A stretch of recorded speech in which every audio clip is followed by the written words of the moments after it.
తెలంగాణ ఉద్యమ స్ఫూర్తితోటి రెండు జాతీయ పార్టీలపై మరోసారి పోరాటం చేస్తా ఉన్నారు BRS working president KTR. Congress పాలనలో రాష్ట్రంలోని అన్ని వర్గాలు మోసపోయాయని ఆరోపించారు. ఈ నెల 29న తెలంగాణలోని అన్ని జిల్లాల్లో దీక్షా దివస్ కార్యక్రమాలను ఘనంగా నిర్వహిస్తా ఉన్నారు కేటీఆర్.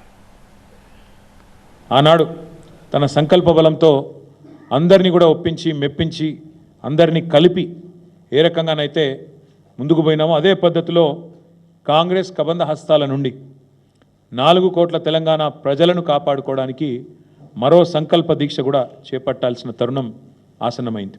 పెద్ద ఎత్తున దీక్షా దివస్ కార్యక్రమాన్ని నిర్వహించబోతా ఉన్నాం. 33 జిల్లా కేంద్రాలు కేసీఆర్ గారి నాయకత్వం ఉద్యమంలో కానీ అదేవిధంగా పరిపాలనలో కానీ ఏదైతే ఒక చెరగని ముద్ర వేసిందో దాన్ని మళ్ళీ గుర్తు చేసుకుంటూ అక్కడి నుంచి స్ఫూర్తి పొంది మళ్ళొక్కసారి రెండు జాతీయ పార్టీలకు బుద్ధి చెప్పే విధంగా కదం తొక్కుతాం. 29 నవంబర్ నాడు దీక్షా దివస్తో తెలంగాణ వ్యాప్తంగా మా పార్టీ శ్రేణులు ఎక్కడికక్కడ కదం తొక్కాలని చెప్పి కూడా విజ్ఞప్తి చేస్తూ ఈ కార్యక్రమానికి అన్ని జిల్లాలకు కూడా సీనియర్ నాయకులను ఇన్ఛార్జీలుగా నియమిస్తూ ఉన్నాం.